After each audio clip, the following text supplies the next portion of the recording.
perhaps no one knows. We're going down.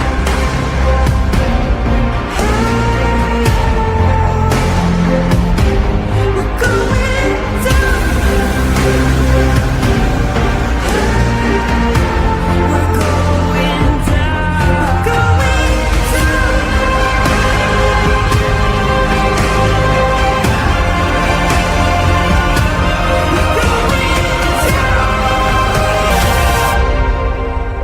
Do you dare to follow me down? Head into the unknown.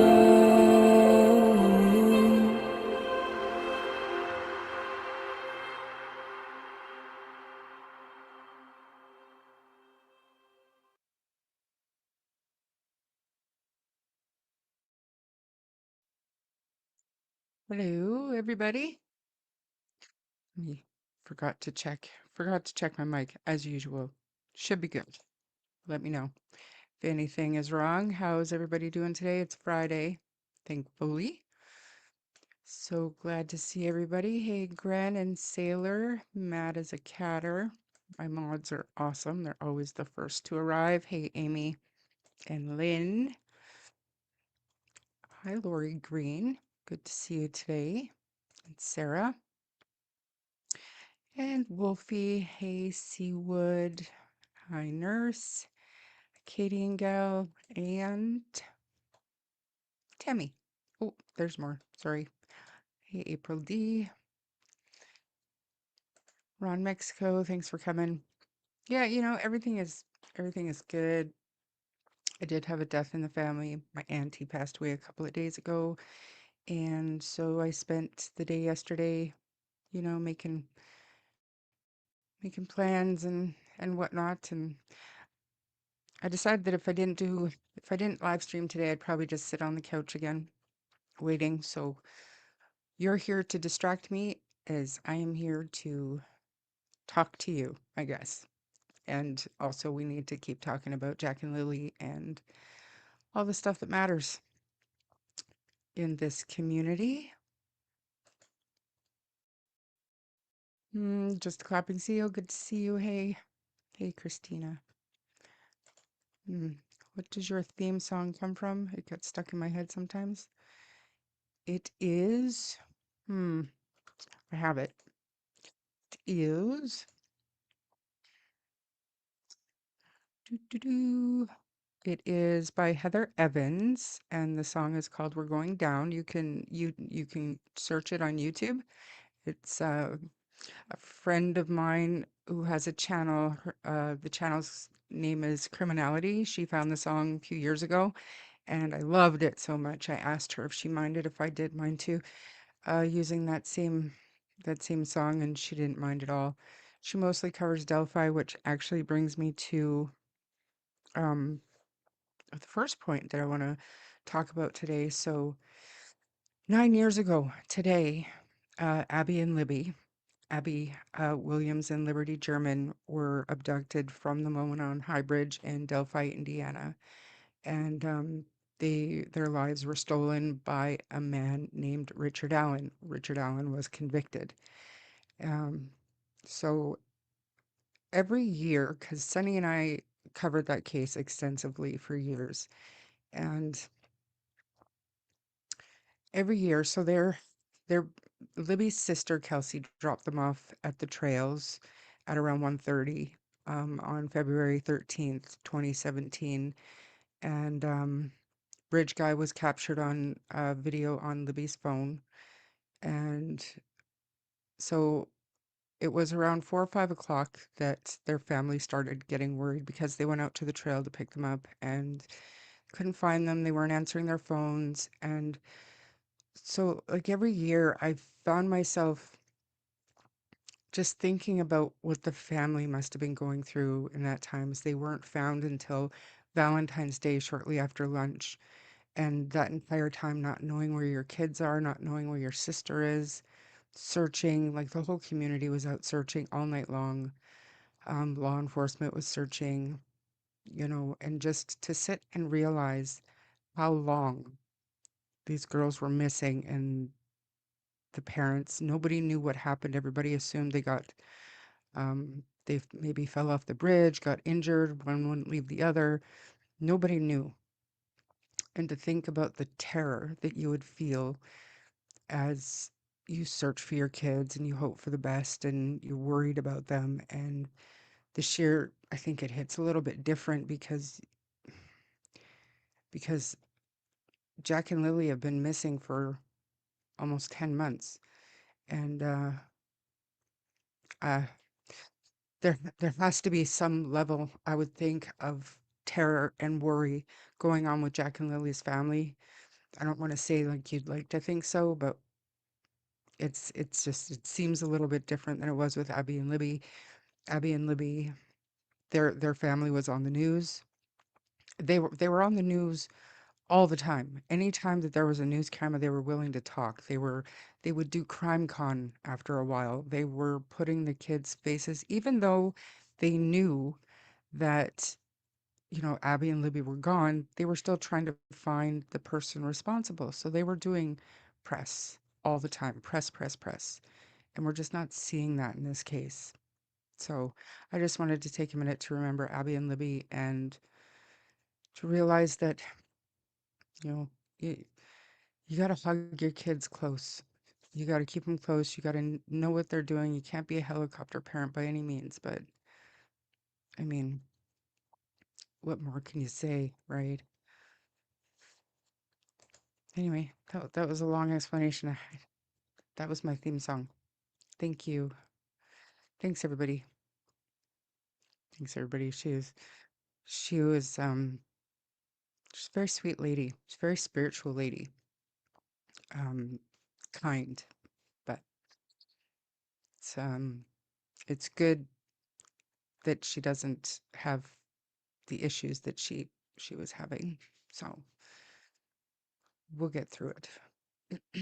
I learned of that case from you, the segment where the defense lawyers were being interviewed. The water damage, the phone dispute one, right? Yeah, that's the one.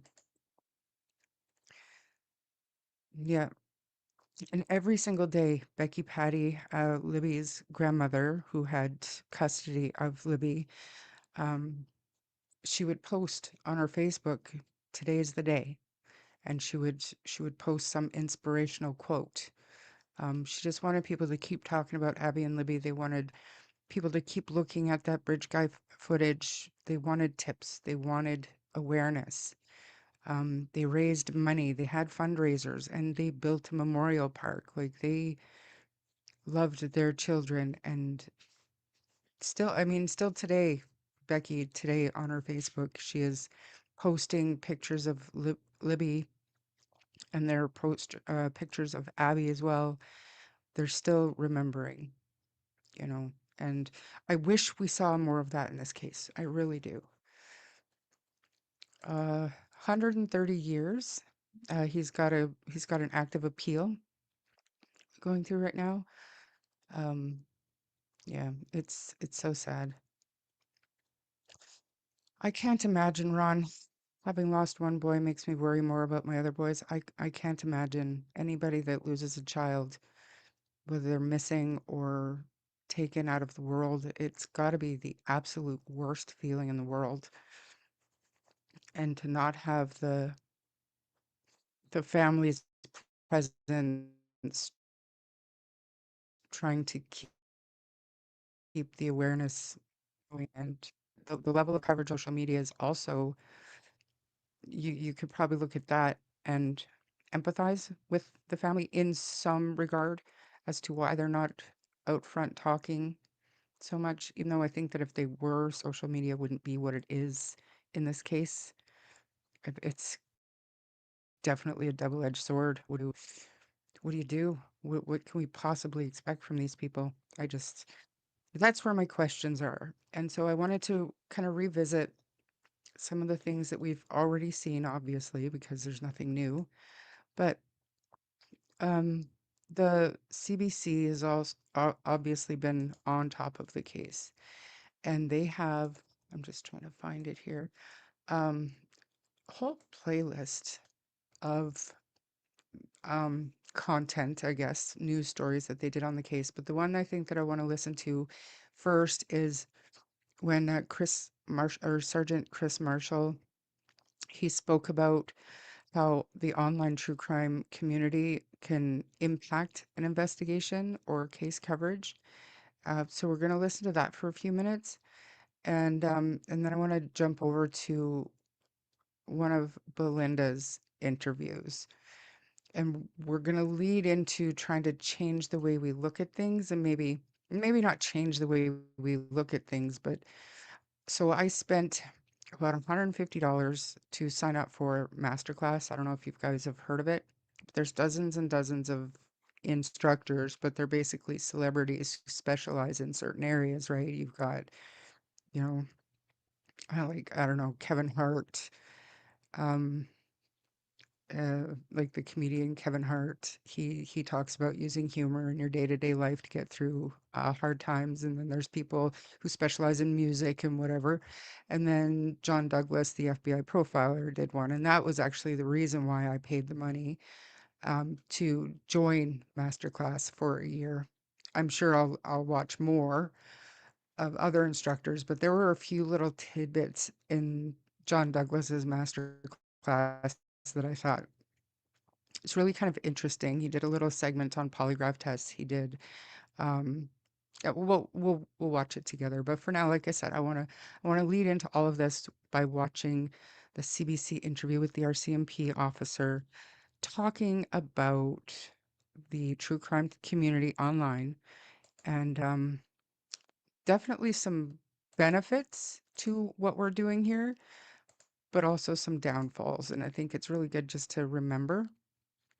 And then, like I said, we'll move over into a Belinda interview, one of the interviews that Belinda's do. No, it was literally how to think like a profiler. I'll play the trailer first, before we get into, because I'm not going to obviously play the entire thing. It's 2.5, it's almost 3 hours long to take all the modules. Um, but I just took like screen recordings of little pieces throughout that I thought that were interesting. I've already shared them with my mods. This was not like today or yesterday or whatever. This is probably a month ago that I signed up and I did this. So um, we'll just look, and hopefully if you guys are interested, you'll go and sign up, because it is, I mean, it's not cheap, I guess, but if it's something that you're into, like I am, kind of a freak, um, it's definitely worth it. So do you remember, do y'all remember this dude talking about the true crime community online? Well, if you don't, whatever, we're going to, hey, Vern, and everybody else coming in, thanks for being here. I also love John Douglas. I've got all of his books. Obsessed for decades with this man. I think he is brilliant, and the work that he did with Rob Ressler and Ann Burgess was priceless, absolutely priceless. And he still contributes to cases. So I think he's a phenomenal human being. And okay, YouTube Tai Chi. I got into belly dancing on YouTube like years ago. You can get obsessed with the weirdest things for sure. But let's watch this about the true crime community. My doorbell rang as I was starting, so I'm going to go pick up my package from Shin. Yay. And we'll be back to talk about what Sergeant Chris has to say. Let me get rid of the comment. Podcasts and the rise in followings and people participating in our investigations, there is a benefit. There's for sure a benefit. We've seen the benefit on our investigations previously. The difficulty just becomes when people, take everything that comes out of these as proven fact. Many YouTube shows, true crime shows, have been discussing the case of Lily and Jack. In general, how can these types of shows impact a police investigation? Yeah, I mean, it's one of those things. You're right. Lily and Jack is, it's two young children that are missing. So the draw is not just here at home, like it's all over the country. It's international, as you said. So it's this bit of a special circumstance, just given the attention to it. But there are a lot of our investigations, not just missing people, but homicide investigations that do draw quite a crowd. Especially we look at some of the like our cold cases, I suppose, if you want to refer to them that way.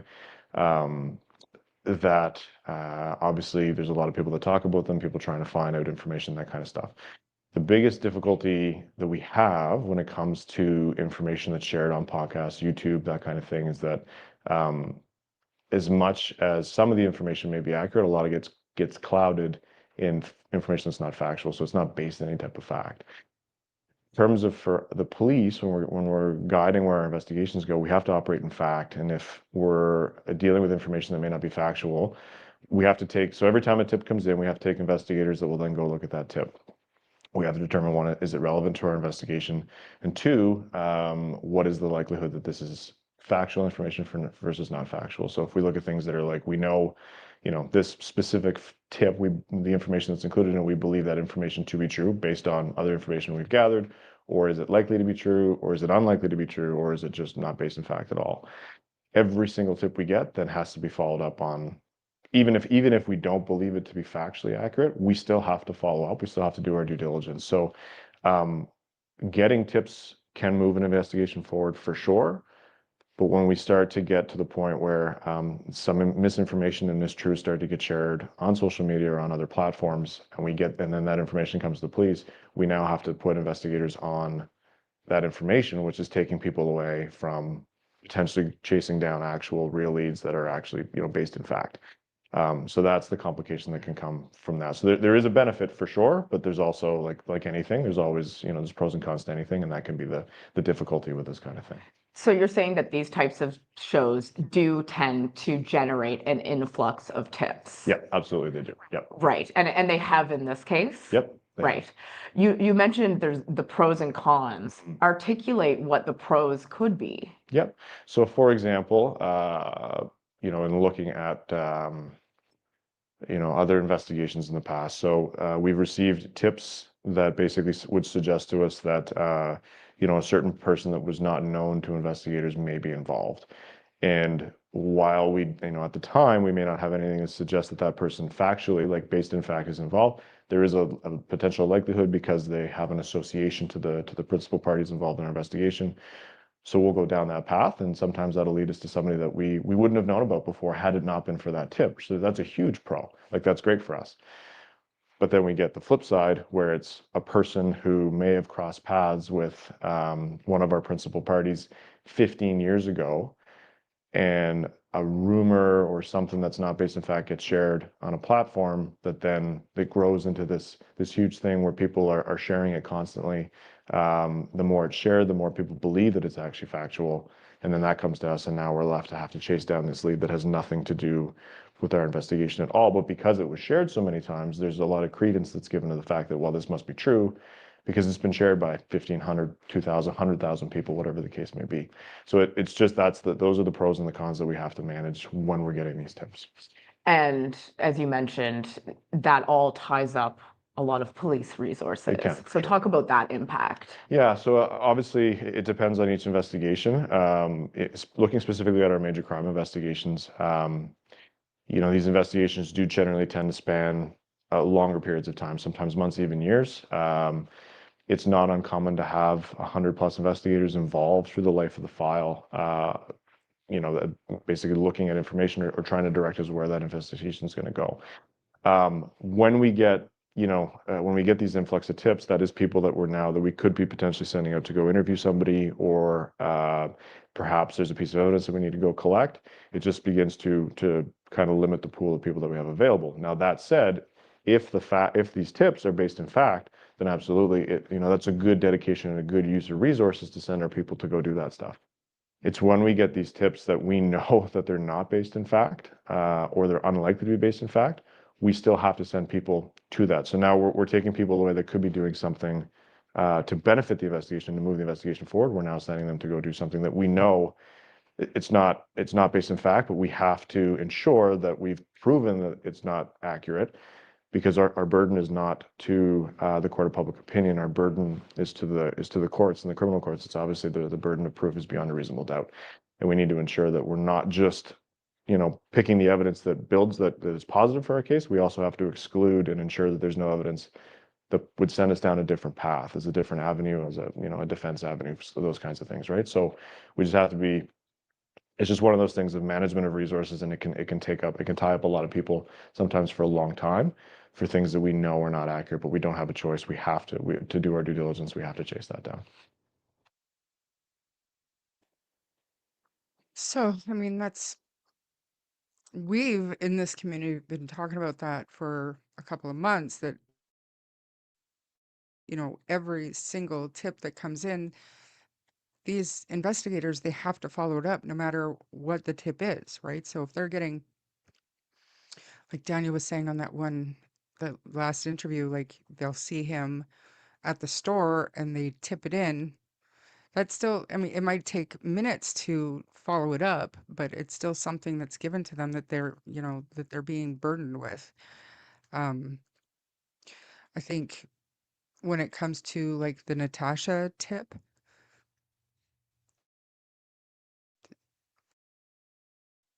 it was, to, in my opinion, and I could be wrong, obviously, but in my opinion, that had absolutely no chance of being Jack and Lily because of the description. Um, it didn't sound like it to me, but they still had to, follow up on that. And being so far away from when the sighting actually was, how do they follow that up? It's got to be time consuming to make sure you go back and check everything, right? So, stuck on the pre-live stream. Interesting. I'm going to, I don't know if so I gotta back it up. I don't know if this is gonna start playing, so just a sec. Okay. So this here one, Belinda, I want to watch. Um, it's a 4-minute video, and it's just I'm just trying to remember where we were at some point in the media coverage and remember some of the things that have been said by, investigators and Belinda and the people that we tend to believe and we look to for information. So it's kind of what it's kind of what I wanted to do today, just kind of remember a little bit before we get into the masterclass stuff. So let's watch this next one.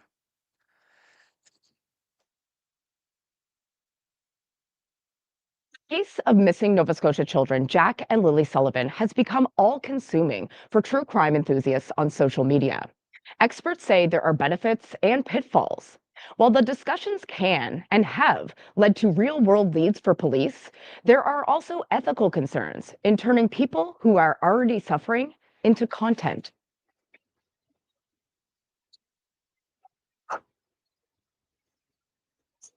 Okay, hey guys, welcome to the live. Know it's been a minute or so.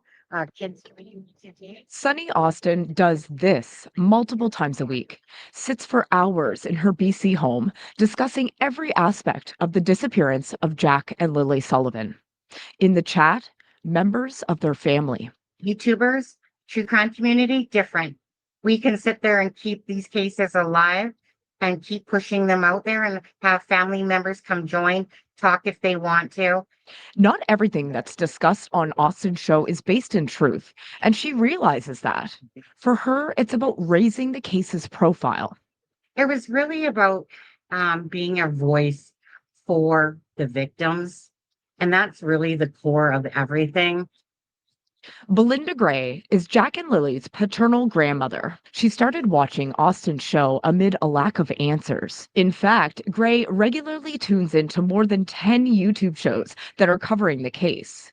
She too realizes that online conversations can run amok, but she doesn't care. To me, the more people that talk about Jack and Lily, the better it is. I don't care who they are. They can state whatever they want that isn't true. I don't care. because people are listening and Jack and Lily's name's still out there. Sergeant Chris Marshall says some of the 800 tips the RCMP have followed up on were a direct result of the true crime shows that are covering the case. He says, in general, these sorts of tips can and have helped move investigations forward. My experience is that there is a big benefit, but it's like anything, there's risk and reward to anything that we do. The risk? The tips police know from the outset are false. They are nevertheless required to do their due diligence and fully investigate. We now have to put investigators on that information, which is taking people away from potentially chasing down actual real leads that are actually, based in fact. So that's the complication that can come. But according to experts, this kind of exposure is a double-edged sword. I think it's important to remember that every single story that unfolds online, it's real people. Whitney Phillips says there are major ethical concerns with discussing such cases on platforms like YouTube. Phillips says click-based web engagement is designed to turn world events into commodified content. The attention economy has long driven pop culture and news, in that the most intriguing, shocking, and upsetting information is what people respond to and engage with. But she says that can reduce victims of crime and their families into a consumable product. But Phillips says the attention economy is inescapable. And so it's up to all of us to ponder the ethics of these conversations. I believe that content producers, including everyday citizens sharing information, have a responsibility of understanding what their digital technologies might not be wanting them to see in terms of the human impact, the human consequences. Anyways, if you guys haven't hit that like and share for Jack and Lily, again, they've been missing since May 2nd of 2025. Austin says she does make money off her channel through YouTube and donations, but that's not why she's doing it. So the impact that I know that our channel can have is that we just keep fighting for people to share to the algorithm, to keep the story out there, do it for Jack and Lily because they're missing children. Allie Thompson, CBC News, Halifax. I mean,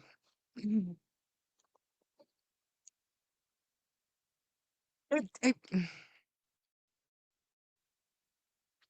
what have I been saying for the longest time? We need to keep Jack and Lily humanized.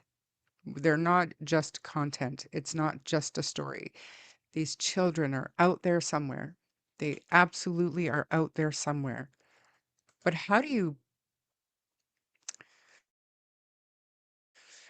keep talking about Jack and Lily without adding to the toxicity and the cesspool and the misinformation because we don't have any factual information? It's difficult. It is so difficult. And yeah, that there's something to be said, I guess, about the algorithm and you know what I'm talking about when I say the clickbaity titles and the thumbnails out there, they're just wow, boom, breaking. I mean, right or wrong, it brings people in, and there are a number of YouTubers who do this for this is their job. This is what they've chosen to do. So I don't have a problem with people making money off of their YouTube channels when they're the ones putting in the work to do whatever live stream they're doing. Like, as you guys can tell, I'm usually just winging it for I'll pay for, you know, courses or videos or like streaming software, editing software, all that kind of stuff, but I choose to do it. Um, but there are those out there who like I won't even watch anymore because I just don't agree with it. It goes against my own ethics and morals. But it is so challenging to keep talking about Jack and Lily because I want to, but I don't want to put out false information. I don't want to add to the drama. So it's challenging. And to be honest with you, I didn't remember that this one here with Belinda in it was the one about Sunny's channel. I did not, this was not directed at Sunny in any way, shape, or form, in any way. But I mean, it's a good point.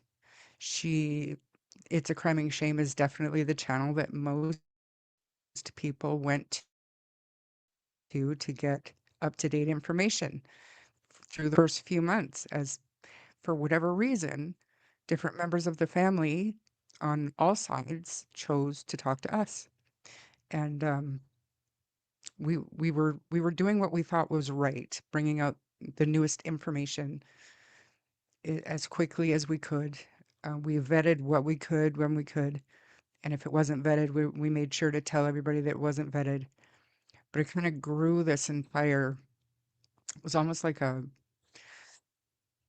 It was almost like an octopus because you just we had things coming from us at all different directions, and we were all busy just trying to vet and make sure that we had our facts straight. And looking back at it, if you look at our sources, the only person who we can even to stay truly say that gave us what she knew as she knew it was Belinda, because everybody else has proven to have been dishonest or inconsistent or sketchy or just in it for an ego, like, you know, and I don't want to say that we helped create the monster, but in a lot of ways I feel like we did. So yeah, it's a little bit of a look inside my brain. Taught the lady how to engage and the rig yesterday. I don't know what that means, Squid. Thanks for being here. Hey, little black bear. So happy to hear that your nephew was found safe. I shared it out as quickly as I could. Um, because your poster was going everywhere. And as we had this channel, they were they were doing it. They were sharing the poster. So I was really happy to hear that he was found safe. And that's good. It's great. It's what we like to hear. I'll be honest, I'm a good judge of character, and you are the one of the only genuine ones who do it for the right reasons. Trying to, and lately, like I gave my word that I wouldn't stop talking about Jack and Lily, but when I gave that word, I didn't realize how little information would be coming out and how hard it would be to choose the topics to talk about, because a lot of what's being talked about now is just a different angle at the same stuff, which is fine. It gives people things to talk about live stream, but I'm not on that same train. So it's not as easy for people like me because I don't want to. I mean, I can sit here and watch Daniel videos all day and give my personal opinion on the guy, but that's not going to help find Jack and Lily. It's just not. It's not even going to pressure Daniel into talking again.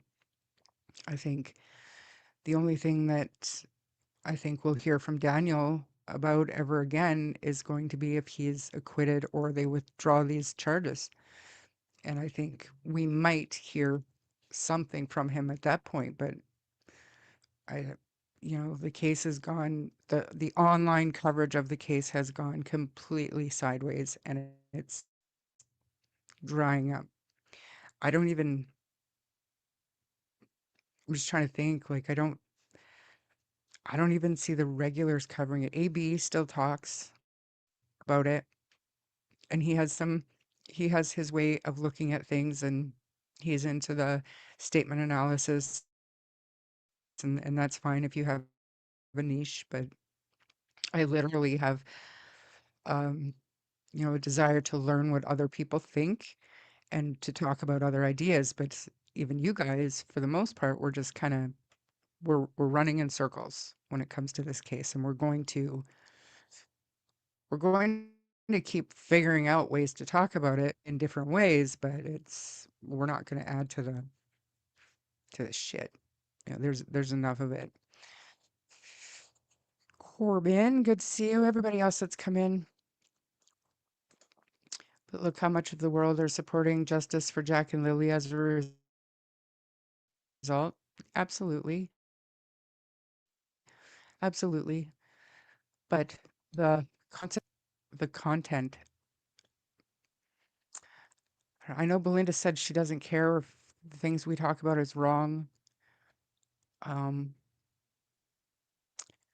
but I don't like for myself, and I understand where Belinda's coming from, but for myself, I cannot agree with that.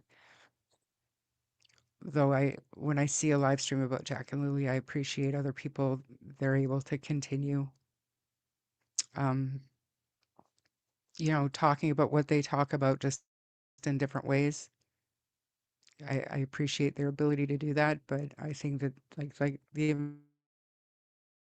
investigator said, like the sergeant said, there are pros and cons, and the cons starting to outweigh the pros for me. Because, like I said, we can sit here and pick Daniel and Malaya apart all day, every day, but the fact is, we weren't there. I wasn't with them Wednesday, Thursday, or Friday. And even the people that were there on Friday don't have a clue.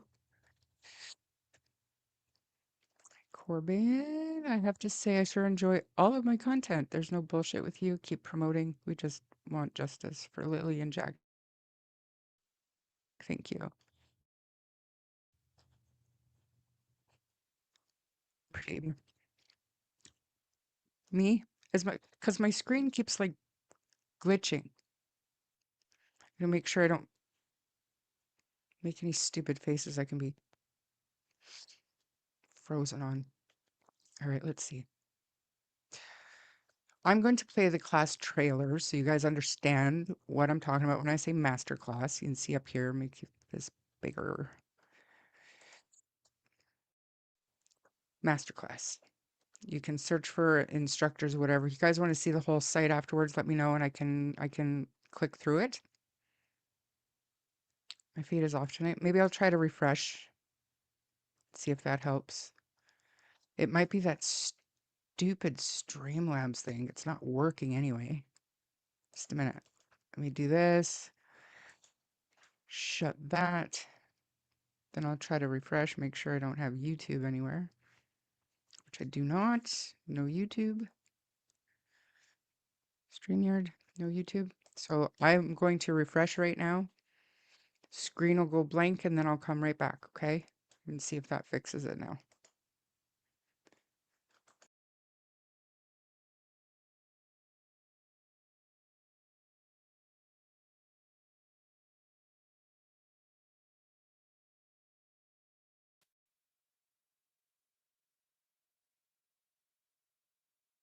Here. I have not done the raffle yet, Seawood. This stupid Streamlabs. I have to go back to the chat and see who's on there, and then we're gonna have to do like a raffle wheel, like we did for the bracelets and stuff for the 2 hoodies. And I kept my door open today because Harley's in the hallway there. I want him to be able to come in and tell me if he has to go pee. All right, so I'm going to play this class trailer for the whole reason why I purchased this. And then we'll get into the clips that I took. Hopefully you guys find it as interesting as I did.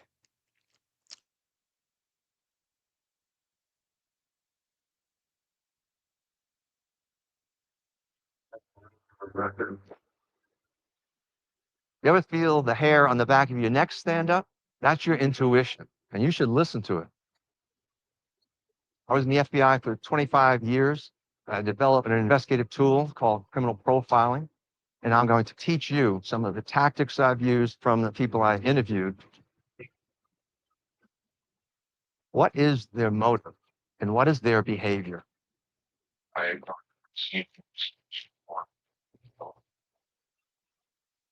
You'll be learning how to spot these character traits in others. Skills taught in this class could very well save your life. I'm John Douglas, and this is MasterClass.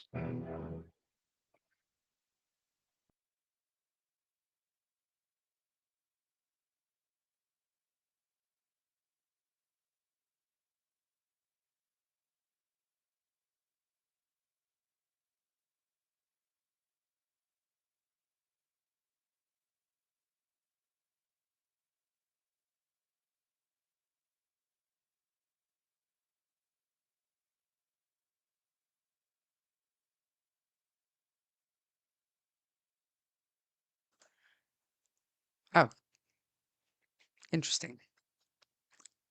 Thanks for letting me know, guys. It hasn't happened for a while. It's pretty good. Hey, it's pretty good. Anyways, it's badass. Like I said, this whole course is just great. If you're into that kind of thing, which I am, I can sit and listen to professionals talk about what they do all day, every day. And let me just unshare so I can reshare my screen so that I can just click through the videos, little snippets that I took of the whole class just throughout this, just the things I thought were interesting and things that I thought that if we're truly trying to help.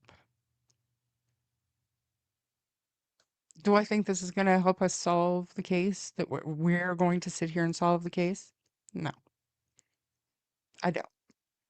But this is just useful information, in my opinion, that we can maybe use and put it to some of our theories and some of our brainstorming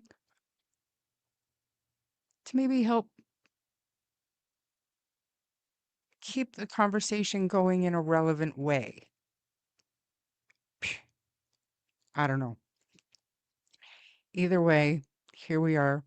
We're talking about Jack and Lily. We're going to learn how to think like a profiler. And one of the first ones that I'm going to play is the polygraph portion. Now, if you guys can't hear it, you have to let me know right away because this is obviously I'm playing it off of my Google Drive.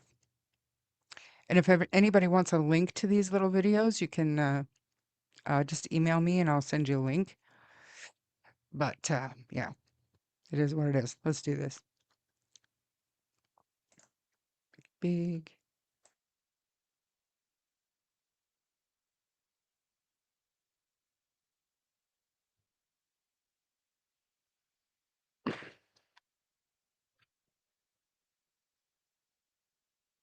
Lie detector tests, I'm against them. I'm really against them. If you're thinking that people are going to respond like you respond, no way. In my experience, many serial killers like Ted Bundy and the Green River Killer have passed polygraph tests over and over again. The theory behind a polygraph is when people are lying, they experience a different emotional state than when they are telling the truth. Their heart rate increases, they sweat more, or their breathing changes. These are all physical signs of anxiety that are difficult for the body to hide, but some people can. One of the key factors with the psychopathic personality is really the lack of anxiety. They don't have the anxiety. Their heart doesn't race, like yours would. But whatever the crime may be, they may feel it's justified. And because they feel like the crimes are justified, they don't show these signs of anxiety and nervousness in a polygraph test. Okay. Was that useful? I think so. I think it was great.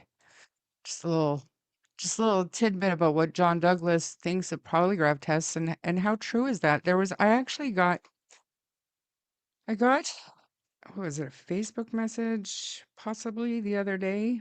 Just people like to send me messages and just kind of throw their ideas at me, which I love. I love. But it was about an episode of Criminal Minds, and I know which one this person was talking about. Basically, um, these guys, probably, late teens, early 20s, they took a girl out and they basically dumped her off the side of a boat. And she, like, I think she was drugged up or something, whatever. And they threw her off the side of the boat and they took polygraph tests and the questions, did you kill this woman? No. Well, they weren't lying because they didn't. Um, they could lie by reasoning with themselves like, all I did was throw her off the boat. I didn't end her life. Or the other one was, do you know where she is? Technically, no, they don't know where she is. So it's very subjective, I think, and to the individual and how they're able to reason um, the answers to the questions being asked, knowing the purpose of the test is to see if they're lying. Do you know what I'm saying?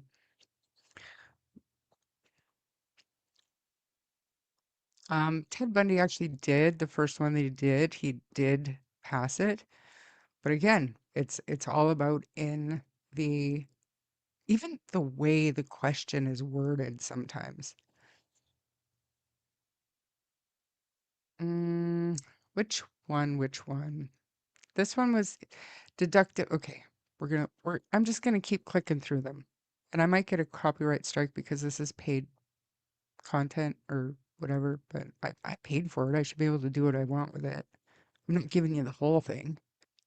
Whatever. We're just gonna do it.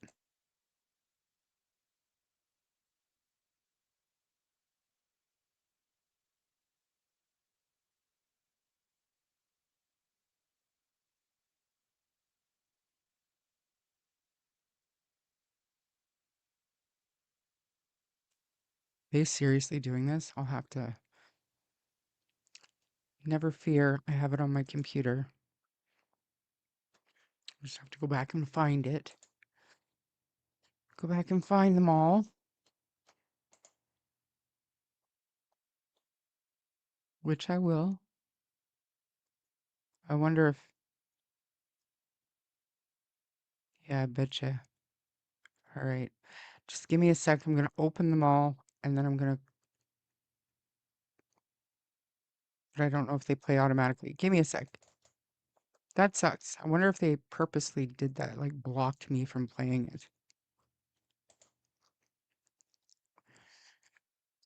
Try this again. This is from my computer now. Share my audio. Know what this means? I'm probably going to get this live is probably going to disappear, but whatever. We're just going to do it.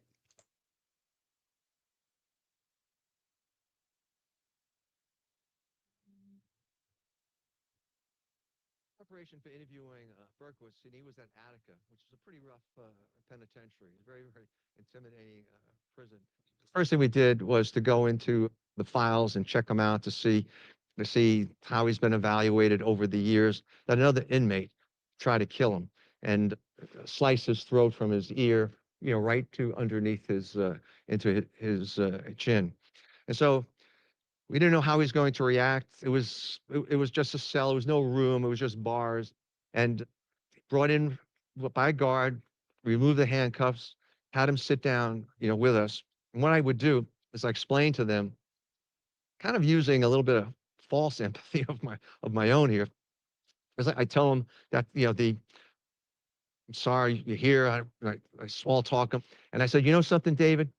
I said, 100 years from now, and at the same time I'm saying this, I whip out the New York Post, and I said, 100 years from now, no one's going to know John Douglas, but 100 years from now, David, everybody's going to know the son of Sam. And that was the headline: the son of Sam terrorizes New York City.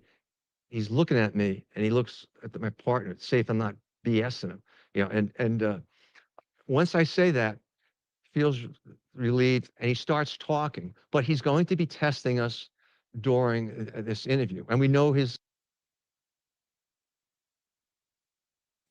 So I think the purpose of that one, I can't remember why I did that one, but it's to show they love it when things are about them. And I think, I mean, I don't really want to say it, but there is somebody in the Jack and Lily investigation that seems to be, you know, kind of the center of his own universe most times. Do you know what I mean? There's another one. This is very. This one, the deductive versus inductive reasoning, I think is the most useful for us. But these are very short clips because I found it interesting without playing the whole thing. And I think it's really wild that my cloud versions won't play. They probably most definitely, I don't even know what you want to call it, like flagged it. So just one sec.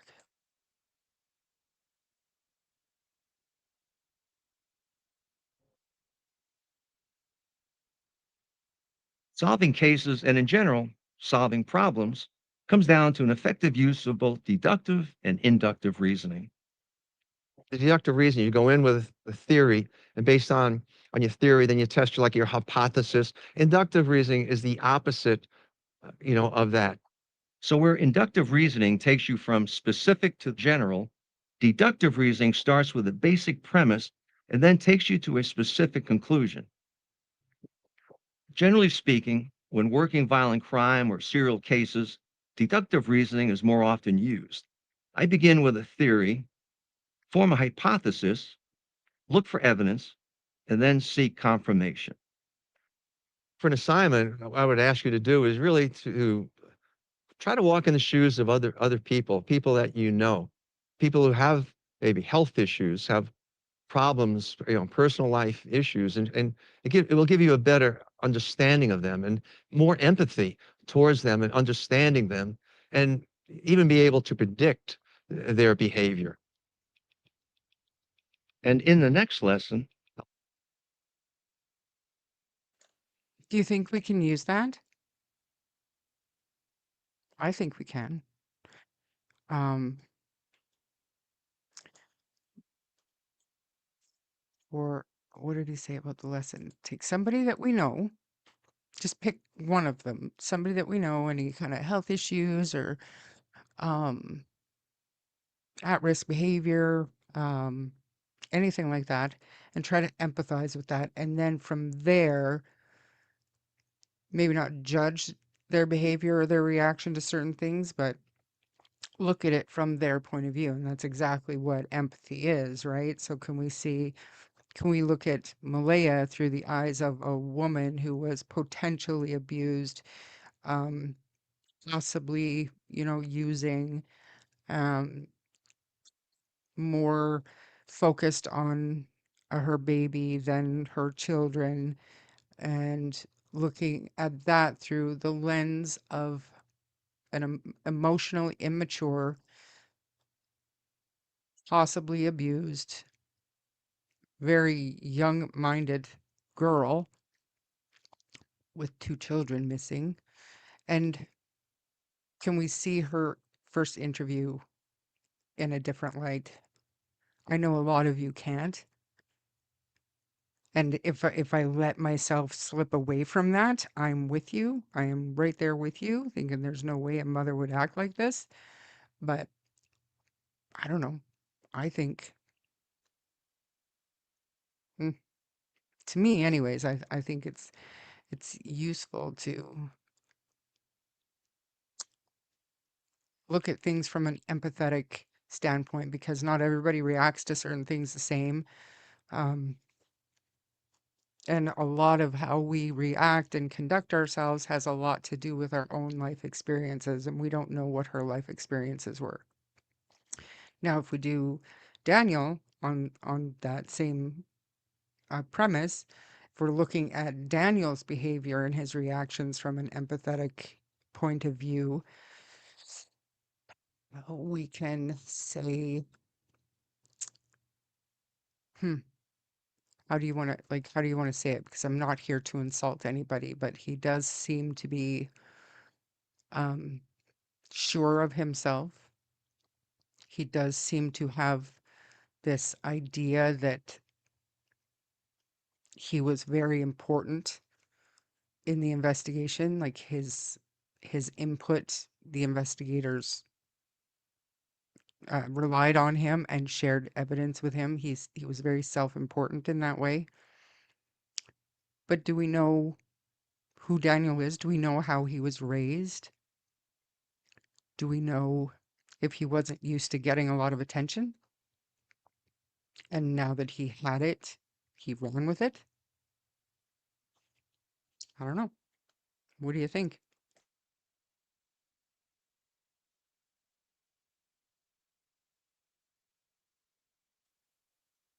I'm gonna just go and see if anybody's saying anything. Brown said Bundy thought he could pass, but he failed. Okay. Chaos can ensue when the center of the universe is no longer the center in my experience. Yeah, absolutely. How old is Malaya? I believe she was 27 when Jack and Lily disappeared. Um, yeah, entitled adults. You can't with him. Same. Sorry, until I know for sure that she had it as bad as everyone has portrayed it, I can't. Everyone who, because there's not a lot of people taken up for Malaya. You're either pro Malaya, pro Daniel, or what, right? I think we're the only group that can remain firmly fixed on pro Jack and Lily. We can, you know, we can say, we're doing this to raise awareness, to keep the case out there, to keep the conversation going. But then if on the other side of my mouth, I'm seeping out insults and accusations towards Daniel or Malaya, um, to me, it's not raising awareness for Jack and Lily. That is adding to the drama ball because the facts aren't there to discuss. And I get it.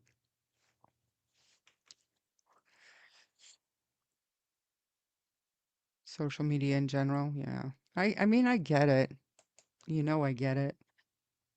We're all pro Jack and Lily here. I get what you're saying, but I think it's more applicable to serial killers. Yep, lots of evidence of them losing it if they don't get attention or credit might be based for sure, for sure. But I mean, the show is very Hollywood, but um, the big, the whole version of that show, like the whole idea of that show was based on, as are many of the shows, or based on the work John Douglas did with Anne Burgess and all of those serial killers.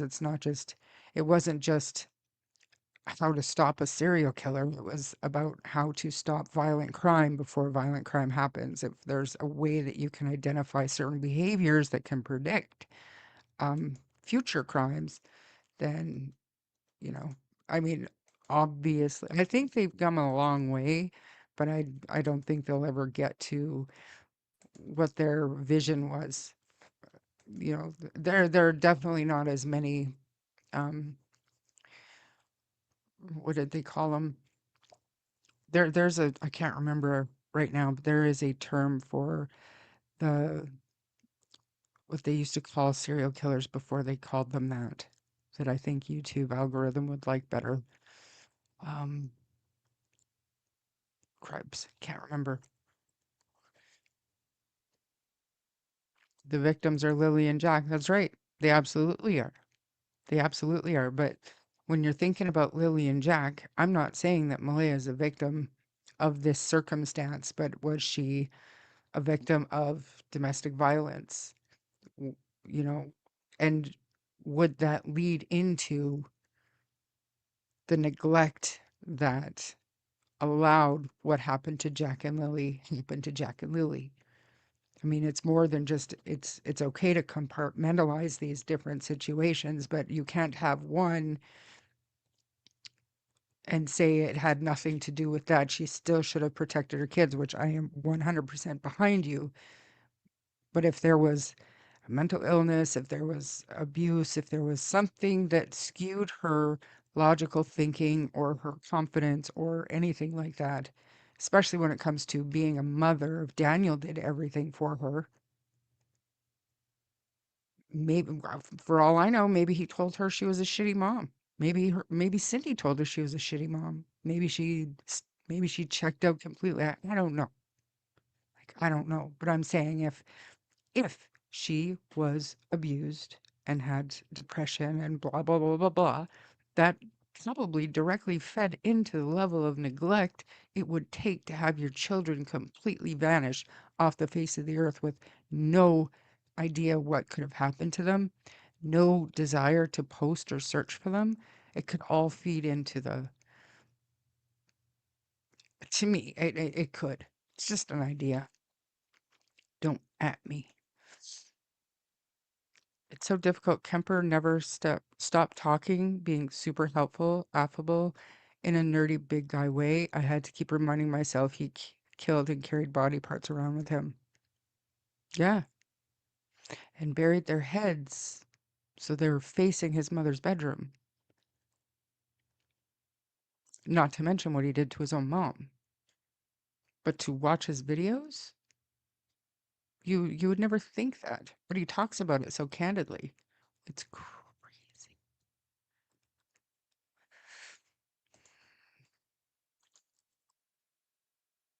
Seems like a pattern with her. I agree. I agree.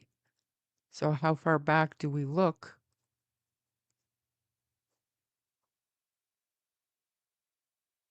to kind of understand, not explain, but maybe understand in the smallest way why she is the way that she is? I don't know. What did Sarah say? She always nails everything. Threats after the fact, after she left, feeling not safe to say her truth. If she had lied to her mom about the situation, why she didn't want to go through with moving in February when they had the U-Haul. We don't know if there was a, conversation happen in April. I've just been told that there's no confirmation that the reason that Patty agreed to get the car was to help Malaya be more independent to leave.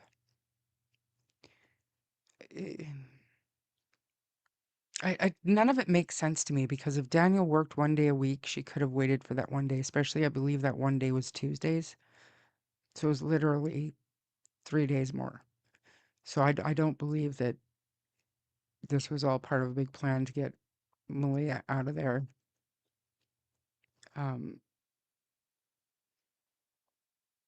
but I don't know. I wish she would talk. I wish she would just tell us. I am questioning Malia about being a victim with domestic violence since she said Cody was abusive and also the boyfriend before Daniel and now Daniel. Absolutely. I'm with you. I really am. I'm with you, but that's for the court to decide.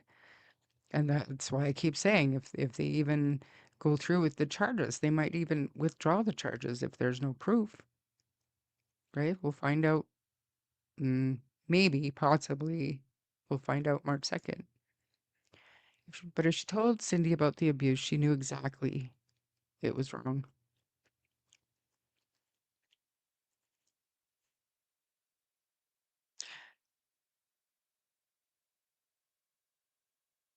And why, like, if Wade knew about the closet story with Jack, I wonder if they had a discussion about that with Daniel, because I sure the hell would. If I thought my daughter wasn't going to deal with something, which it sounds like Cindy didn't have a lot of faith in Malaya's decision making. I mean, my son-in-law, I would have no problem questioning my son-in-law on that kind of accusation. So I wonder if they were never told until after the fact, until after the kids were missing and Malaya left and was staying with them. You know, I question that for sure. Fine and dandy, but her situation has changed. She has help. 100%. There's no reason to not be talking now. Did her father not go to jail for beating up her mother? I'm not sure if that's why, but I did hear there was domestic violence between Cindy and Henry Brooks. But I don't know if that's why he was in jail. I don't know. We really don't know anything on Malaya. Really, psychological and psychology tests can determine. And hopefully, if nothing else, the custody hearing will kind of force their hand in getting that done. If they think it's needed, maybe she's just fine. Maybe she's just quiet. Maybe she just doesn't want to be on social media. Maybe she's perfectly healthy mentally, physically, and everything else. Don't know. In cases of domestic violence, they talk and apologize to keep you hanging on. It happens. That's why, in my opinion, Daniel was so mad when she left. Lost control. Yep. What do you think about Cheryl saying that she stayed home every day when that appears to be bullshit? I think that Cheryl has been trying her best to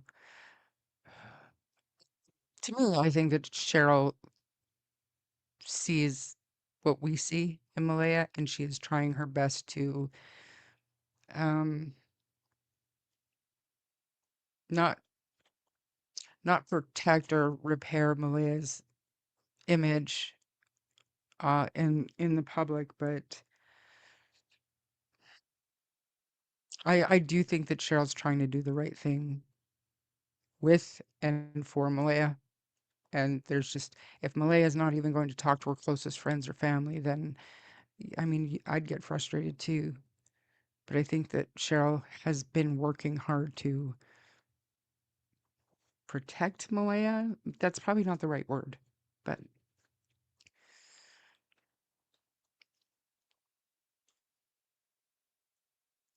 mm, I agree with that too. We can't know what we don't know, and everything is subjective. It absolutely is. The part that gets me is that she could have got help, and finances wouldn't have been a problem for it.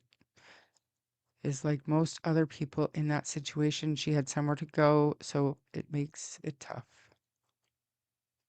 She had, well, depends on the place that she had to go, right? I mean, she did end up leaving her mother's house, so I don't know what kind of environment or relationship she had with her mom. Some daughters have very controlling mothers, and when it comes to having kids with, you've got a very controlling mother who's now a very controlling grandmother, it's hard to breathe under that control. But maybe she chose to stay with Daniel because the alternative was worse. I don't know.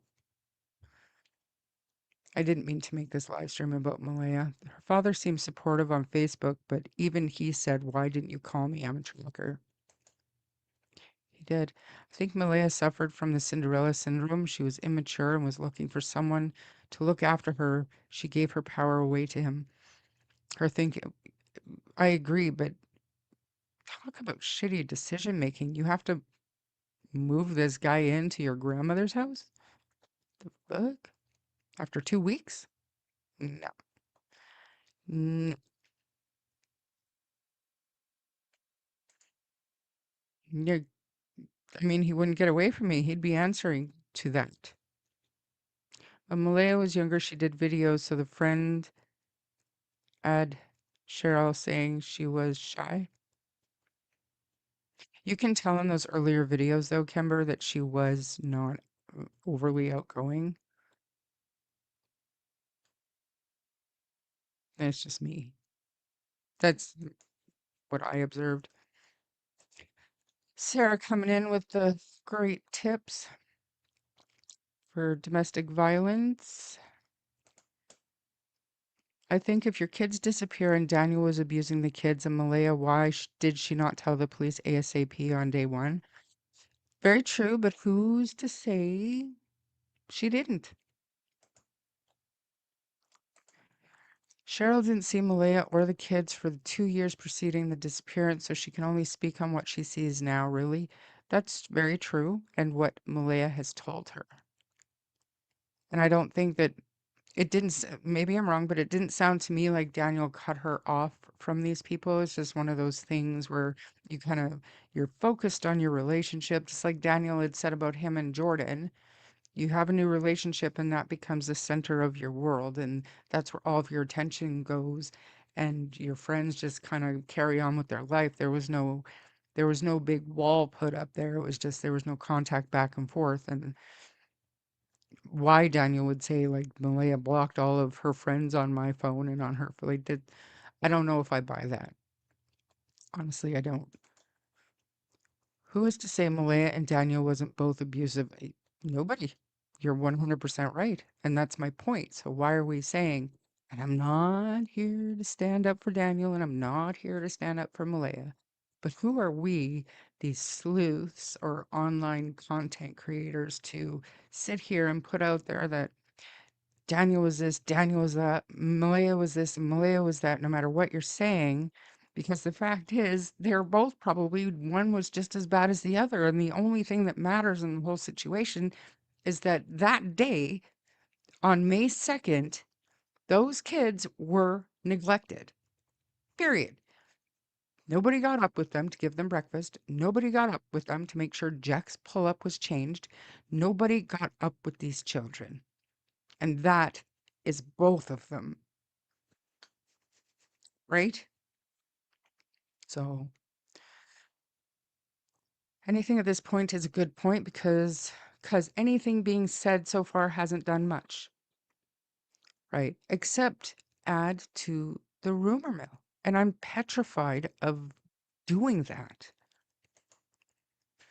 If Malaya told the truth from day one, the home would have been shut down as a crime scene and Daniel hauled in by police. Well, he was questioned right away, Lori. Maybe not right away, but like his first interview, he said was 4 hours long. I'm not sure when it was held. I think safe to say after the Sunday. The Sunday was the interview with him in the rain, and that was his first media interview. Um, but yeah, we don't really know what their actual response though, do we? We know that they showed up relatively quickly. We know searchers were out there relatively quickly. We know dogs came, helicopters, drones, the whole nine. They were there relatively quickly, but I don't know when they actually questioned anybody. I know that they gave their statements. You know, we have those dates in the documents. But as for the 4-hour interview that Daniel says that he did straight off, I don't know what day that was and if that was one of them in the court docs or if that was just their initial statements the day the kids went missing. You know what I'm saying? Like, I don't know. Hey, Marie, I agree. No way. A 2-week boyfriend is going to be moving in with my granddaughter or daughter. Was Malaya's grandmother? Was she maternal? Maternal.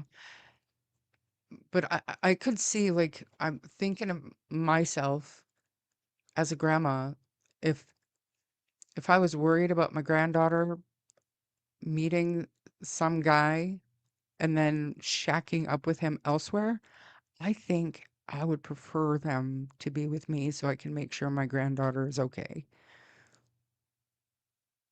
And who's to say Patty didn't, give Malaya the third degree? It's only been 2 weeks, this and that. But I think it's most likely that Daniel would come and just spend so much time there, he'd end up sleeping over and probably just never left. It wasn't like a, move all of his shit in and Bob's your uncle. I think it was more just happened. And that's giving all of them the benefit of the doubt because 2 weeks is ridiculous when you have two children and you don't know somebody. That is not how we keep our children safe because he could have been anybody. He could have had predilections. He could have been, you never know anybody. The three would have been questioned, right? But I'm talking about like the 4 hour. He said my first interview was 4 hours long down at the police station. So when was that? Hey, countryside, good to see you. How do you know she didn't tell the truth? The RCMP should have shut down the whole property and not let anyone in and out. Even if they didn't, because it's missing persons, they weren't looking at it as a crime scene, which I think they should have myself, but they should have had somebody there logging who was coming and going. To me, that's pretty standard stuff. You want, even when you have an organized search, you have a roster, so you know every single person that's searching, just in case. It's definitely disturbing. DV is a slow burn. It starts small. then people get conditioned to it. However, if this is a lie, it will be an unforgivable lie. It does such disservice. Say it again. It does such a disservice to every other victim out there. It absolutely does. It absolutely does. And that's why I hope that there is some kind of evidence or proof to support those charges. And like I said, that proof could simply be a text from Daniel the following day apologizing. You know what I'm saying? So I'm not going to jump there yet. So I'm hoping that the RCMP had some kind of proof to back up those charges.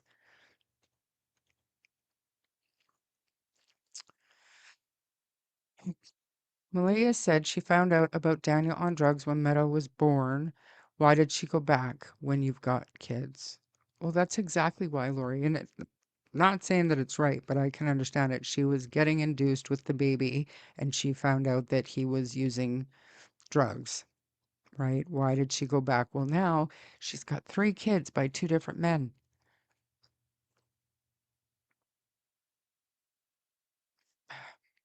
Maybe she thought that that was it. Maybe she thought that, she wasn't going to have 3 kids by 2 different men and then move on to a third man. Like, I don't know, but that's probably why.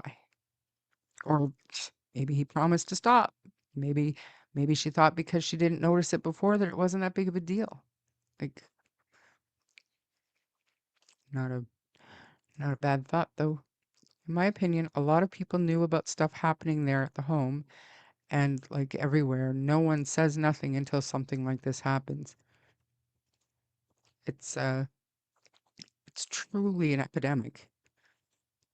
We're all, busy. If you see something, say something. It's almost like a mantra now that people are just saying it, but are we doing it yet? What goes on over there in that trailer is none of my business. I didn't want to get in between a man and a woman. I mean, and this is family. These are quotes from family. So, so unless somebody asks for help, I guess you stay out of it. You turn the other way. If I had a son and I thought he was being abusive to anybody, I would definitely. It's kind of like, so I was staying with my daughter and her partner just a few weeks ago, whatever, and they sometimes get loud with each other, but it's usually just kind of like banter back and forth. And my daughter reached out and just slapped her partner, and I yelled at her, and I was like, "Hey," that was just my gut reaction. And I think that for any family member, that should be your gut reaction, like playful or not. Um, it's just not acceptable because you never know how things can escalate. So you smack somebody a little bit harder than you intended, and they turn around and slug you in the arm, and the next thing you know, you're having a shoving match and a screaming match. That's how things escalate. And if there's kids around, I don't know that I don't know if I'd be able to turn the other way. Step grandkids or not, second cousin or not, I think I would have to say something. At least point out how it looks to me or how it sounds to me, and how, unless that's what their environment was. And that's the only way I can explain, not excuse, but explain the inaction by other people that knew things were going on. Is that just the way they were all brought up to think that that was normal? Like, fuck. What goes on over there is none of my business. Well, now the kids are missing. So, yes, yes, it was absolutely your business. It's like if you were too sick to get up and check on them, you weren't too sick to be scrolling on Temu. You should have called Malia and told her the kids are outside. 9 months and he's still free. What did Ron say? I didn't see anything. There's single mothers that had that 4 and 5 kids that cope on their own. Absolutely.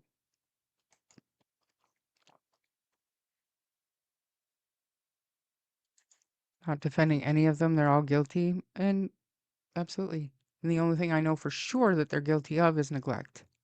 And they should all be completely ashamed of themselves. So this next one here is on vulnerabilities. It's a longer one. If I'm going to get a copyright strike, it's going to be now, but whatever, I don't care. I think it's useful, so I'm going to watch this one. My throat is killing me. Just a sec.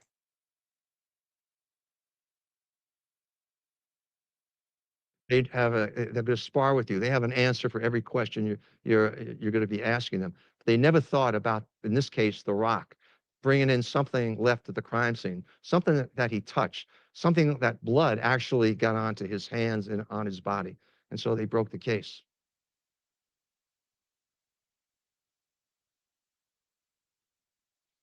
We all have strengths and weaknesses. The lesson of the Devier case was understanding his motive and his vulnerabilities, and then using that to coax a confession. Some people may use your vulnerabilities to take advantage of you. That's why it's so important to take an inventory of yourself. What are your strengths? What are your weaknesses? Now, you may not be honest with yourself about that.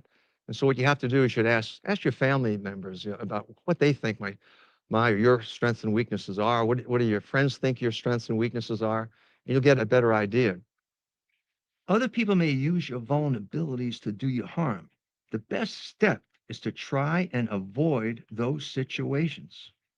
If you can't avoid them, you better, again, put your antenna up and be aware of your surroundings. It's almost like writing a script.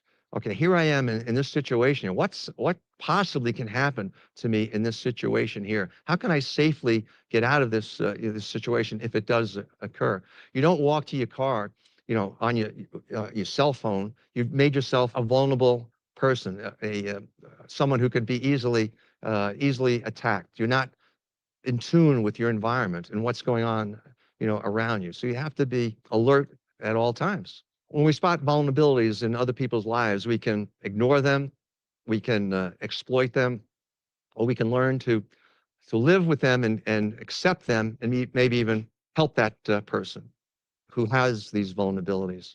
If I know what your vulnerabilities are, I can probably, and so could others, can predict how you're going to respond. If a certain piece of information is brought up to you, and if it's predictable, and there's no reason for me, say, for example, it's the death of a loved one, and the anniversary is coming up, I better stay away from it. But then if I'm an investigator and I know the anniversary of a death in your family is coming up, I may use that at that time and wait and hold off the investigation until that date comes around before we end up approaching you for an interview or an interrogation. Or a homework assignment, kind of even look within your own family, with your mom, your dad, your husband, boyfriend. What do you think their vulnerability is? And knowing what they are, do you ignore it? Do you address it? Do you use that, against them? And list them to see what they are, and even do a self-assessment of yourself to see your own vulnerabilities and how someone may even be List could them use to them see against what they you. are, and even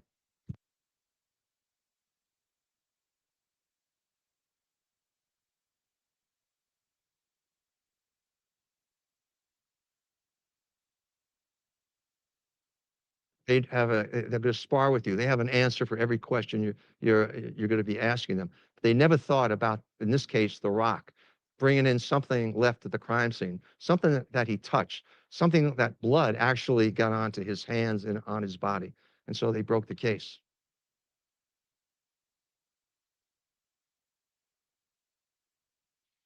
We all have strengths and weaknesses. I was trying to do something with the stream labs. I see Streamlabs woke up even though I deleted this one, so I'm having a feeling that it's not going to work again, but I'm going to try because I really did try hard at that one cute thing that I was doing. I even watched a tutorial video about it. Then we'll get back to the profiler thing, but just a sec.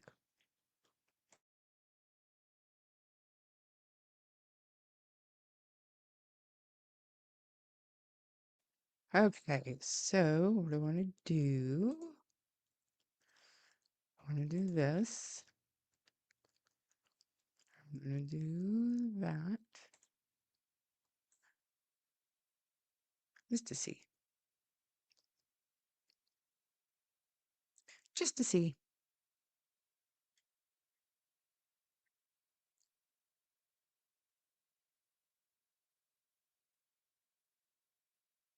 It's going to work. Just a sec.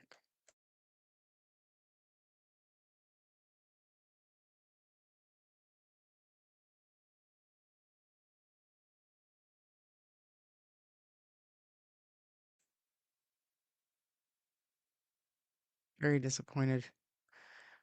My tutorial still did not work. Well, that is very disappointing. Whatever.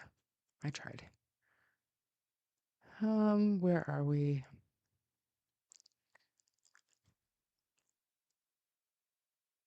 It is so hard to explain and understand and defend either way, right?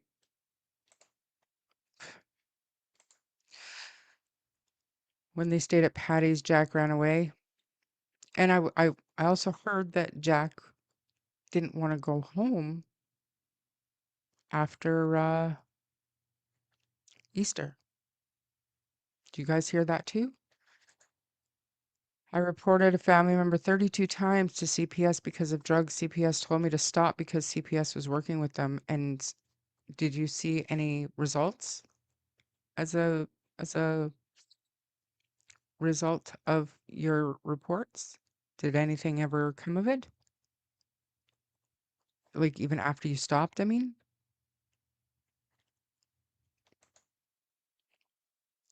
If this happened the night before or through early after midnight, or at times they said on national TV they heard the kids, they should have stayed or got up.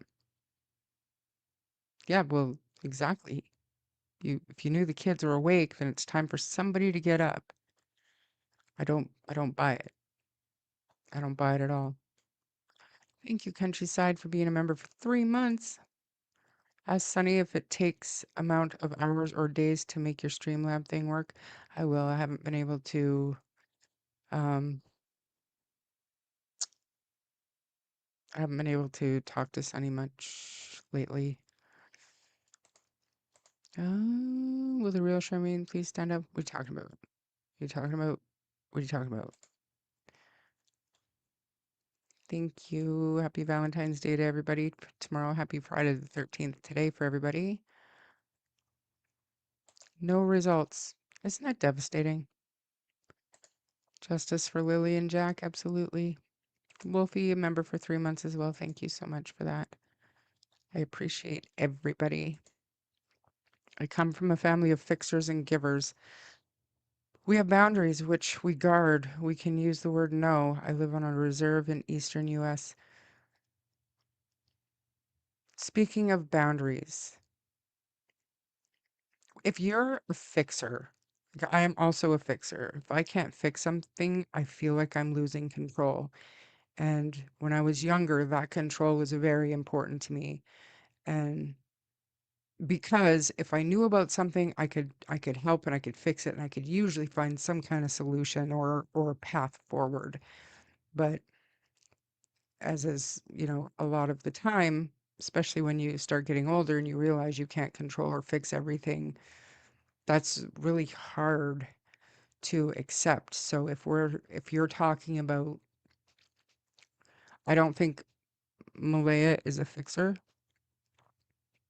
I I don't even know if she's a giver, but I think that Daniel is a fixer and he probably has that desire to be able to control situations. And this got so far out of control by their own doing, in my opinion. It's easy to imagine how it could spiral into something they never ever intended it to spiral into. But thank God the family members has been clean for 9 months now and just doing great parents now. Did it have anything to do with CPS and maybe resources given by social workers? I mean, it's possible there had to be something that would promote that change. Even for a lot of people, just a visit. For normal people, like, and I'm saying this, I don't even care if I offend anybody, but for normal people, normal parents, if you have a visit from Child Protective Services, that is, if you truly didn't realize there was a problem, that is your wake up call. And a visit by CPS should be enough for parents to work to be better. And I don't think I don't know, we can't say because we weren't there, but if CPS was called in December, and by February, Cindy and Wade were moving Malaya out, and then it changed. And then by, um, what was the next thing we heard? Hmm, I don't even remember. The next thing we heard, well, Easter time, Jack didn't want to go home. Then we've got the car being bought for Malaya, from my information telling me so that Malaya would be able to leave. That tells me that there was no real attempt at being better for the kids. And not to mention May 2nd, nobody got up for the kids. So, but CPS visits is usually a pretty clear wake up call that there's a problem with their parenting and it needs to be addressed. I struggle with boundaries and overwhelming desire to help. Me too. And when you can't help and when you can't fix something, it's hard, especially when you're used to being able to help or identify, like I said, a path forward that's maybe not going to fix the situation, but maybe make it livable. Um, they lost everything: home, food, money, and support from family members. I don't think CPS should give a heads up call to said destination, and they don't. Not to my knowledge, though. If if a teacher calls, I think the first visit is to the teacher to find out what's the issue, or the first discussions with the teacher. And if CPS decides that it's not worth, but if it meets certain criteria, then they go and they will talk to the kids outside of the parents' presence. And then from there, if there's a problem, then they go and discuss it with the parents. And I don't think any of it is announced. I don't know for sure, but I think it wasn't the first visit, so it didn't seem to work as a wake-up call, sadly. That's my point. They didn't get it. They were too busy deflecting blame and blaming it on autism and their immune systems. It was they didn't take the hint. It really does make me angry. Sure am. And when you're like that, you've got to put you've got to have boundaries, because it's not just being empathetic. It's about taking other people's emotions on as your own and being able to realize that this is not me, this is not my emotion, but still the desire to help and change how that person is struggling. It's real. I don't care what anybody says, it's real. CPS always called before they would visit a home. Really? Not my experience or people that I've heard of. Again, with the tips, thanks, Sarah. Those kids went hungry and those kids went cold and those kids went dirty. Who the fuck cares what Daniel and Malia have lost because they didn't give two shits about those kids? Harsh, but fair. There's another one, kids help phone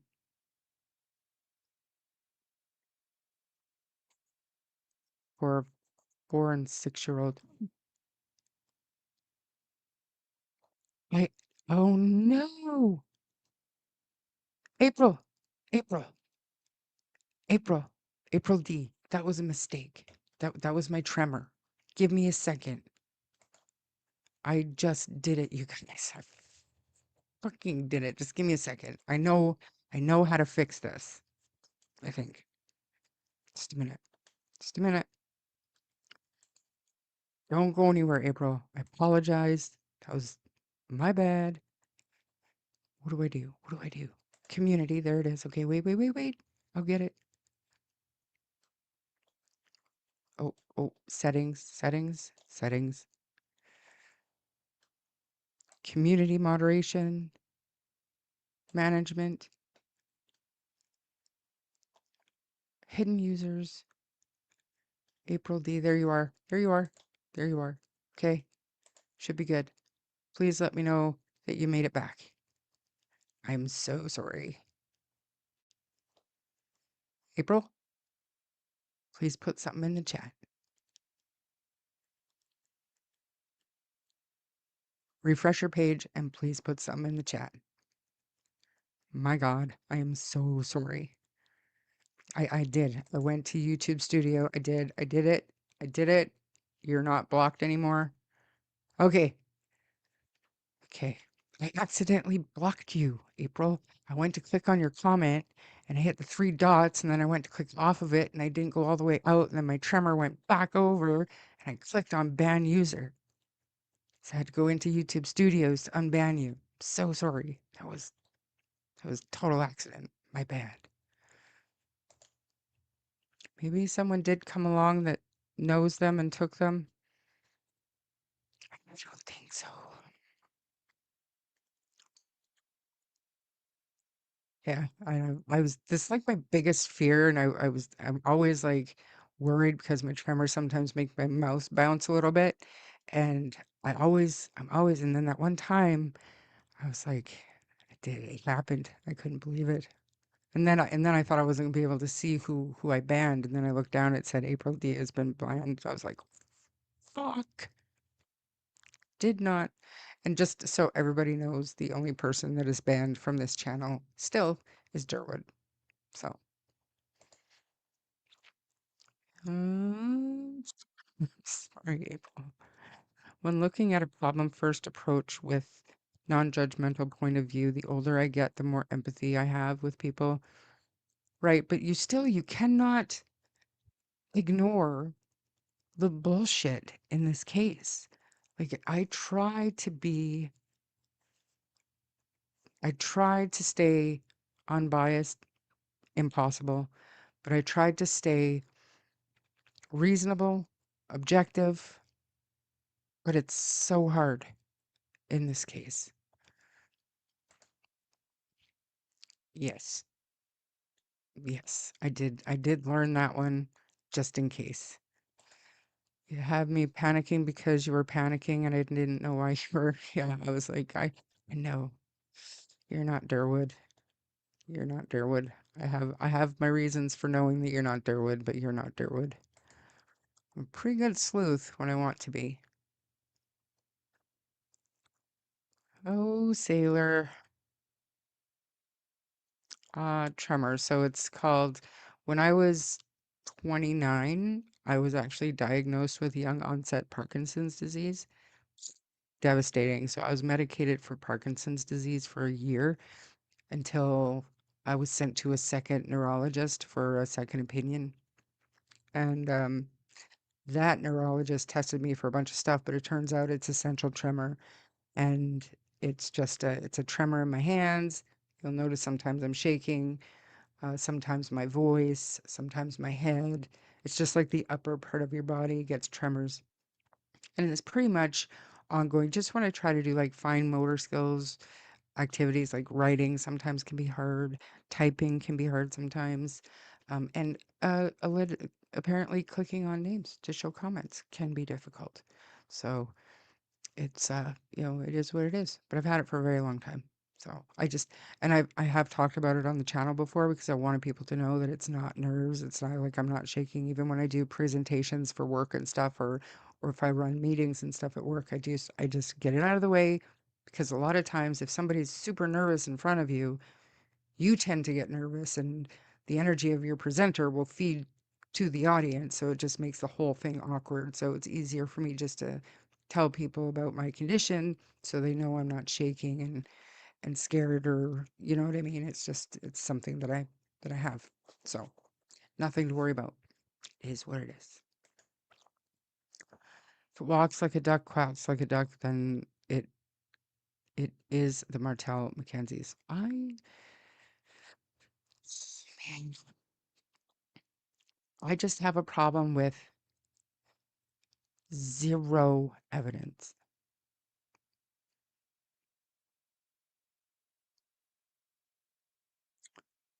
How do we, how can we, how can we honestly look at this case and say, Daniel, Janie, even with help from whoever, Malaya, they've all managed to keep this gigantic secret. Not just that, not a shred of evidence has been picked up by HRD dogs, by professional searchers, ground search and rescue. Please bring me home, interrogators, people who have been trained and have been doing this work for a long time. And I'm not talking about just the Nova Scotia guys, I'm talking about the BC guys that came in. Those weren't simply dog handlers that came in.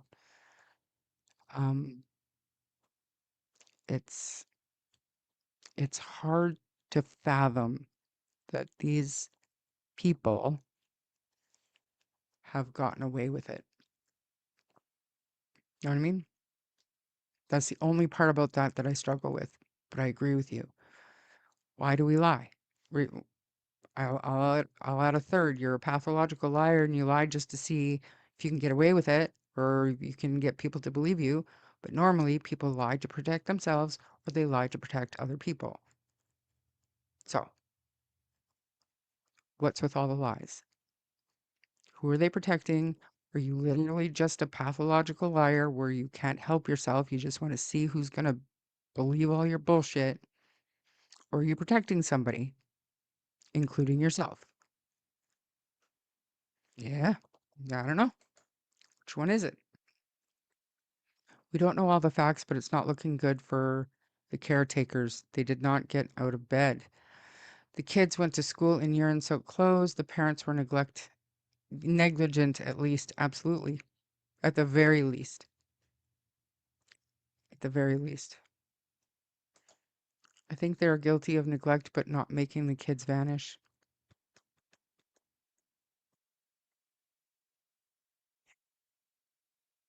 So then where are Jack and Lily?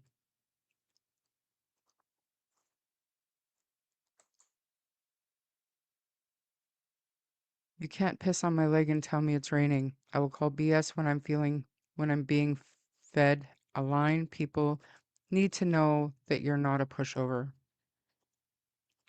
Okay, agreed. So then where's Jack and Lily and where's the evidence? I'm hoping the RCMP have it because it's clear as day to me and you and most other people, but where's the evidence? Hoping the RCMP have it. It's just that simple.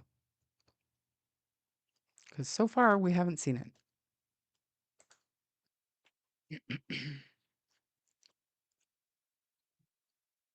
Hmm. So that's really all I wanted to do today. I wanted to watch some of those clips. There's a couple other ones, but I don't think people are overly interested in them. I am planning to do a live stream today. There was, as far as I know, like I haven't looked for a couple of hours, but I feel like there wasn't a whole lot new in Nancy Guthrie's case, but the victims have been identified in the Tumbler Ridge mass casualty event. And I said the other day that we would cover the story if the victims were identified so that we could understand what we've all lost. And so I plan on talking about that today, and just hopefully some chatters will come in and update me on the Nancy situation. And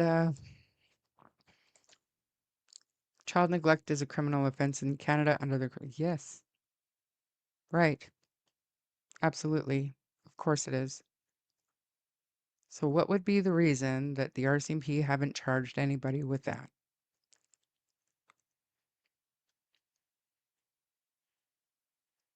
Yet they were able to charge Daniel with the 3 charges that he's been charged with, but no charges for child neglect yet. What do we think that's about?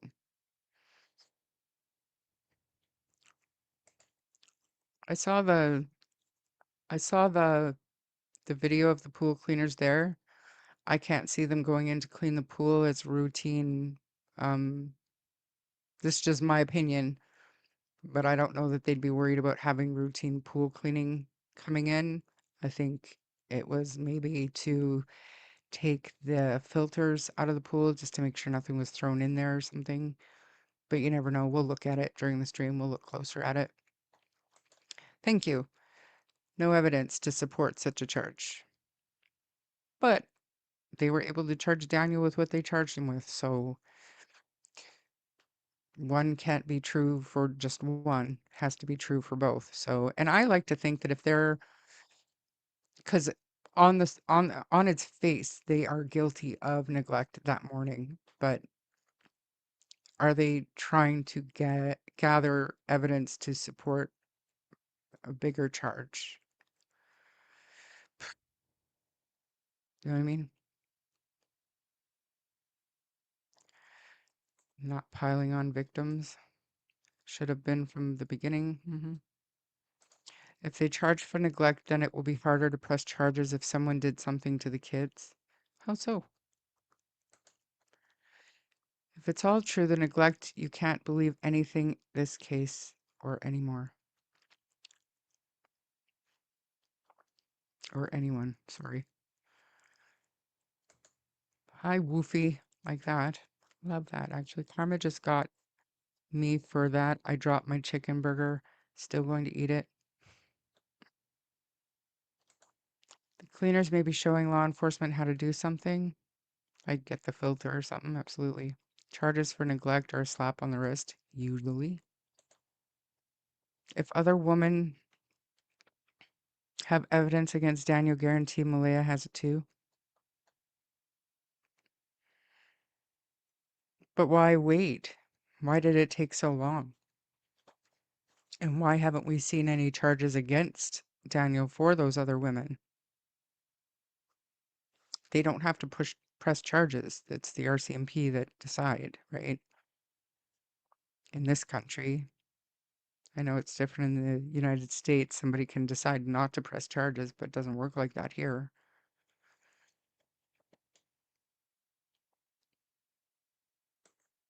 Yep, I think so. Maybe if they got charged for neglect, they wouldn't get charged for, yeah, I think so.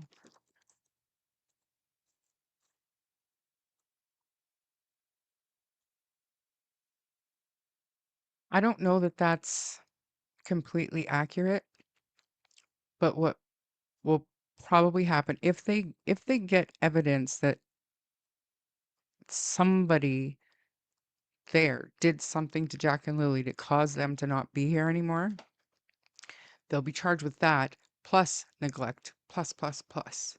So maybe they're waiting, and maybe that's why they chose to charge Daniel now with things that happened in December 2024. Maybe.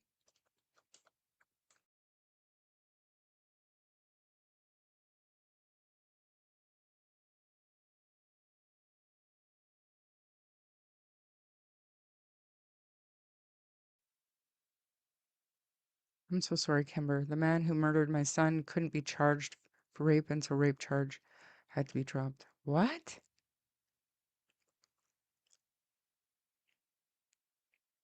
That's weird. That's wild. You're in Canada.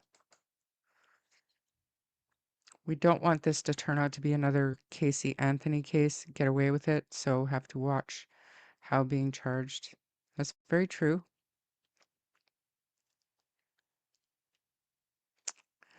I think things like OJ and Casey Anthony have definitely, I would say, impacted, but I think it has affected the way juries probably deliberate nowadays. I mean, I'm talking from the perspective of somebody who's been in true crime for so long. So I know for myself, I always think back to the Casey Anthony trial and try to figure out what went wrong there because it was so clear to me that she was guilty, but these 12 jurors saw it differently. And same with OJ, right? You just sit and shake your head and wonder what the fuck, how did that happen? Because it was so clear to us. So you would hope that most people who would be called to jury duty would, but true crime community and the people that follow it, there are a lot of us, but I think there are more who don't. When I saw the picture of Lily and Jack eating craft dinner, it dawned on me how vulnerable they were to Lily's little toes. Yeah, that's right. Malaya has come forward now because taken a long time to deal and be able to speak out about it. 3 charges, in my opinion, she has evidence. I'm of the same belief. I still maintain that if they did wrong, then Malaya had to have been the main culprit because it is the only way it makes any sense. But why, after everything that Malaya's done, she lost the baby to CPS? She's got all of these accusations against Daniel to CPS, and now this? Why in the world hasn't he just ratted her out? That'd be the quickest way to fix his problems. I don't buy it. Update on Nancy. I'm hearing suspect in custody, not for sure. Okay, we'll get to it. If I don't cancel the live stream, I have a question. Did Daniel buy his Escalade with his winnings on online gaming? If so, is there proof? I had never heard that. I heard Janie loaned him the money. I don't know. And you killed my 3-month-old son and only served. The man killed my 3-month-old son, only served 31 years and is out on the streets now. So you're not in the state, or you're not in Canada? I will check the scanner. Do you want me to do that now?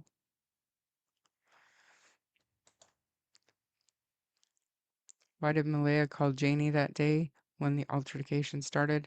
Now ask yourself why I phoned Janie.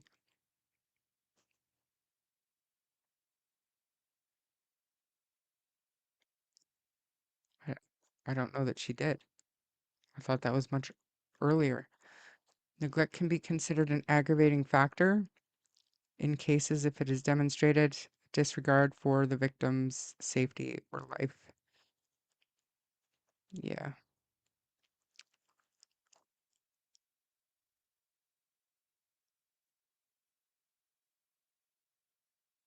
You are in Canada? Somebody got 31 years for anything in Canada?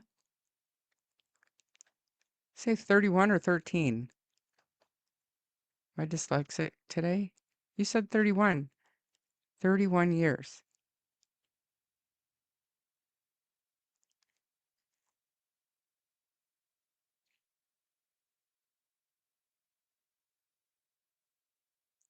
What? 31 years in Canada.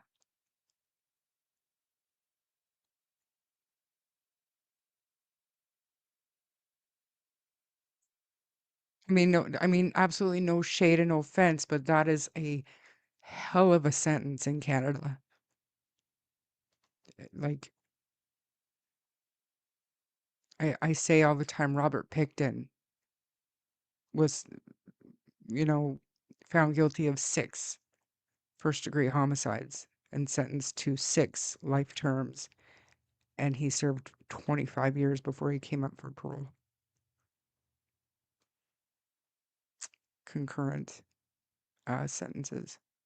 So 31 years is not enough, Kimber. I'm not saying that, but it's pretty stiff in this country. Maybe he is delusional and still is holding out hope. It is still the mother of his child. Well, then he's an idiot. If Malaya was the one who did something, why Daniel and Janie not say anything about it? All three of them know exactly what happened. In my opinion, Daniel and Janie by now would be screaming out what Malaya did. I agree with that. I agree with that. There is no,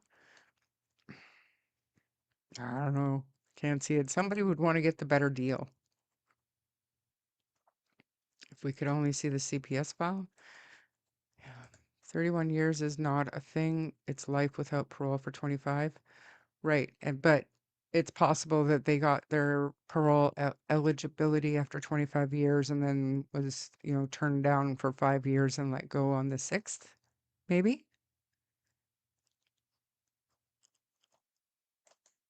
Yeah, my brother too. Regardless, if Malaya was abused, she legally failed to report if the kids were being abused. 100%. I think anybody in here is wrong. It's hard to say because none of us were there, but we see what we see, we know what we know, we've heard what we have heard, and I don't think anybody is out of line for thinking most of the things that we think. We're only human. The church thing, maybe, I don't know. I've been trying to find proof of the online gambling and found nothing. I don't know how you would find proof of that. Maybe somebody has a screenshot of Daniel saying that, but that would be the only way, and that's not even proof.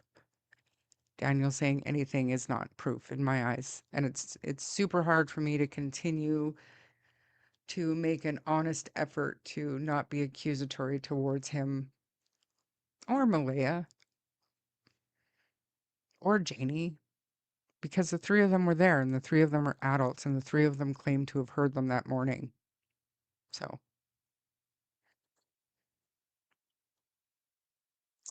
and I think with that, you guys, it's almost 2 hours. I think we've done well just kind of chatting about Jack and Lily. We watched some John Douglas stuff, and I feel like we can start using certain people's vulnerabilities, not against them, but if we're talking to these people and we start to learn what their sensitivities are, maybe we can coax them to talk and give us information, or even law enforcement. I don't know. It's worth a shot anyway. Anyways, you guys, I don't know what time my next live is about Nancy and Tumbler Ridge, but hope to see you all there. Probably, I believe it's in about an hour, I want to say. I'm gonna go have some supper. Gonna go check out all my Shein stuff. And till the next time, thanks everybody. Oh, just a sec. For my mods, I got a couple of if we do, so I do that this hello, and it should prompt Streamlabs to say, hey, welcome everybody. Okay, and then I did another one. Let me see if it works. Dude, exclamation point trigger. I don't know if it's gonna work. Clearly didn't work. I have no idea what I'm doing. I thought I shut him off. He's still, oh, it worked. But he's still doing the PayPal thing. I don't know why. Harley stuff won't pop up. I don't know why. But there you go, mods. The exclamation point trigger will give you your little sensitive topic warning. Have a great evening. Hope to see you back. And what did you miss? I don't want to, never mind. I don't want to know. I think I know. No, I would never. Okay. Did you do it, Seawood? There, see? Came up. Boom. Just like that. All right. See you in a bit, guys. Talk to you later. Bye. We're